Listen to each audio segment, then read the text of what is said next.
दोस्तों, कैसे हैं आप सब। हमारी आज की नई कहानी है पराये रिश्ते। यहाँ की आप चिंता मत करो भाभी, मैं सब देख लूँगी। आप बेफिक्र होकर जाओ। अगर कोई और मदद आपको चाहिए होगी तो आप बस एक फ़ोन कर देना, मैं मैनेज कर दूँगी। नंदिनी को पड़ोस वाली भाभी सीमा की बात सुनकर तसल्ली हुई और उसने तिरछी नज़रों से अपने पति विनय को देखा और आंखों ही आंखों में कह दिया कि आप जिसे हमेशा पराया कहते थे, आज वही अपनों से भी ज़्यादा अपने निकले। नंदिनी ने अपनी दोनों बेटियों को प्यार किया और सीमा के सुपुर्द करके अपने मायके चली गई। नंदिनी की बेटियों के बोर्ड एग्ज़ाम पास होने से उन्हें वो अपने साथ नहीं ले जा सकती थी। वैसे शहर में अपने लोग कहने वालों में नंदिनी की नंद कंचन भी रहती है, जो हमेशा तीज त्योहार पर अपना हक लेने बराबर आ जाती है और खुद अपने घर में ज़रूरत हो तो नंदिनी को आदेश देकर अपने यहाँ बुला लेती है। लेकिन आज जब नंदिनी ने अपनी बेटियों के साथ कुछ दिन रुकने के लिए बुलाया तो उसने साफ इनकार कर दिया। नंदिनी अपने मम्मी पापा की इकलौती बेटी है। उसकी शादी के बाद वो लोग अकेले हो गए, लेकिन उसके दोनों चाचा चाची वहीं साथ में ही रहते थे, तो नंदिनी मम्मी पापा की तरफ से चिंता मुक्त थी। लेकिन सुबह खबर आई कि पापा जी सीढ़ियों से फिसल गए, चोट ज़्यादा लग गई है। डॉक्टर ने 24 घंटे का समय दिया है, इसलिए नंदिनी के चाचा ने फ़ोन करके नंदिनी को तुरंत बुलाया। नंदिनी की एक बेटी 10th में और एक 12th में है, इसलिए वो चाहती थी कि कंचन आकर कुछ दिन बेटियों के साथ रह जाए।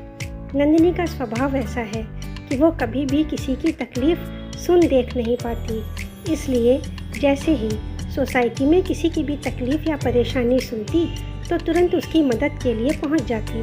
फिर वो खाना बना कर देना हो, साथ में अस्पताल जाना हो या किसी की शॉपिंग करवानी हो, जहां तक हो सकता नंदिनी सबकी मदद करने के लिए हमेशा आगे रहती। उसकी इस आदत से विनय बहुत चिढ़ता था और ये सब करने के लिए मना करता था।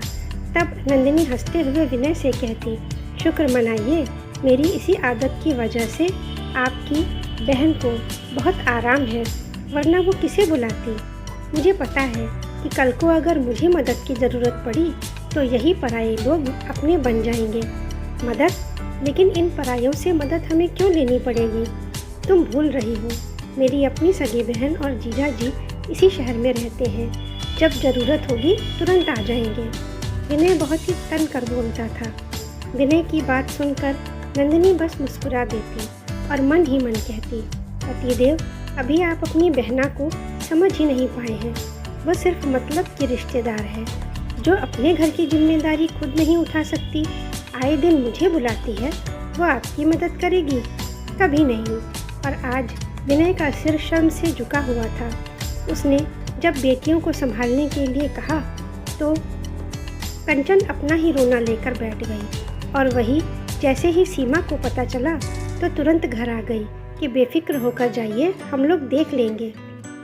सच में कभी कभी खून के रिश्तों से बढ़कर होते हैं यह परायों के अपनेपन के रिश्ते। दोस्तों, कहानी को लाइक अवश्य कर दिया करिए। पूरा पढ़कर हमें सपोर्ट कीजिए। आपके सपोर्ट से हमारा चैनल आगे बढ़ेगा। धन्यवाद।